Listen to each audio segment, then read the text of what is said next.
हर हर गोदा हर हर गंगे। आज आपल्या सोबत जुडलेले आहेत मुकुंद खोचे गुरुजी, रामतीर्थ गोदावरी सेवा समितीचे कार्यवाहक। आजपर्यंत गोदा आरतीचा प्रवास त्यांचा आपण जाणून घेऊया। नमामि गंगे तव पाद पंकजम। सन्माननीय नागरिकांना रामतीर्थ गोदावरी सेवा समितीच्या वतीनं मी विनम्र अभिवादन करतो।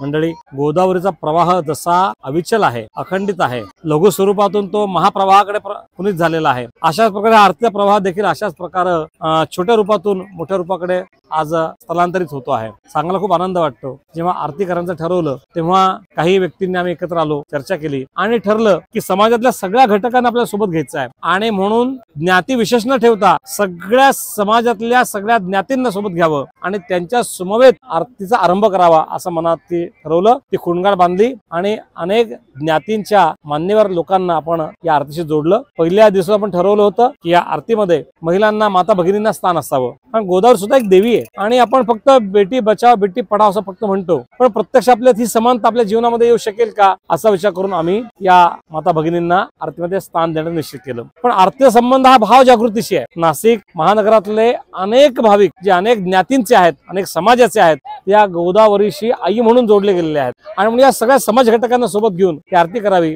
असा भाव मनाशी होता। तो आपण पूर्णत्वास नेला। या सगळ्या लोकांना घेऊन आपण आरतीला आरंभ केला। सांगायला खूप छान वाटतं। गोदावरीकडे आपण आई म्हणून बघितलं पाहिजे हा भाव आमचे सन्माननीय अध्यक्ष जयंतराव गायधनी यांनी आमच्या सर्वांच्या मनामध्ये पेरला। खरंच आपण या नाशिकमध्ये आपण राहतो, गोद्याच्या काठावर राहतो, आपल्या शरीरामध्ये 70% पाणी असं म्हणतो, पण पाणी आलंय कुठून तर या केवळ गोदामाईचीच ही कृपा आहे आणि म्हणून तिच्या ऋणातून काहीतरी उतराई व्हावं म्हणून आरतीचा प्रकल्प आहे। आरतीचा प्रकल्प केवळ समितीचा नाहीये, हा सगळ्या नाशिककरांचा प्रकल्प आहे, सगळ्या भक्तांचा प्रकल्प आहे। गोदावरीचं प्रदूषण यातून मुक्त व्हावं म्हणून याकरता आरती हा उपक्रम आहे। ही भाव जागृती होण्याकरता म्हणून सर्वप्रथम आपण अनेक संत महंतांना बोलवून कार्तिक स्नानाचा आरंभ केला। अनेक गोदा भक्तांनी रोज पहाटे 4 वाजता येऊन कार्तिक स्नान केलं। त्याची सांगता तेवढी दिमागदार झाली। माता अहिल्या देवींची ही 300वी जन्मशताब्दी वर्ष आहे आणि म्हणून त्यांच्या नावानं हे संपूर्ण वर्ष माता अहिल्या देवीनं अहिल्या देवीनं समर्पित करून सगळे उपक्रम या ठिकाणी केले जाणार आहेत। त्याचप्रमाणे मला हे सांगायला आवडेल की परमपूज्य स्वामी गोविंददेव गिरीजी महाराज यांना रामतीर्थ गोदावरी सेवा समितीचा पहिला राष्ट्रजीवन पुरस्कार देऊन सन्मानित करण्यात आलेला आहे। इस्कॉनचे आंतरराष्ट्रीय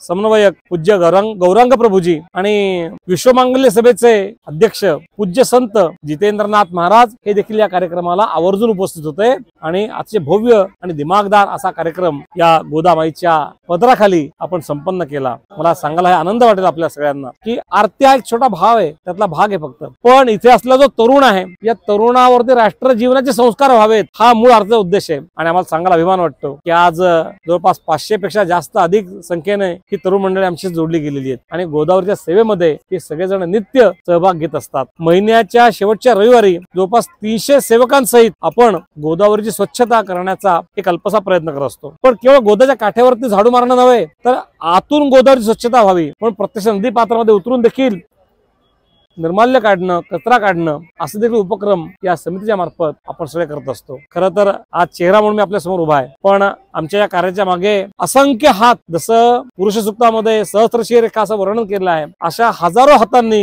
हजारो मस्तकांनी त्यांच्या विचार प्रेरणेतून आम्ही कार्य आरंभ करतो आहोत। याचं सगळं श्रेय जे आहे ते आमच्या सगळ्या तरुण मंडळींना आहे, माता भगिनींना आहे आणि आमच्या समस्त नाशिककर गोदा भक्तांना आहे। हर हर गोदे, हर हर गंगे। सर्वांना नमस्कार।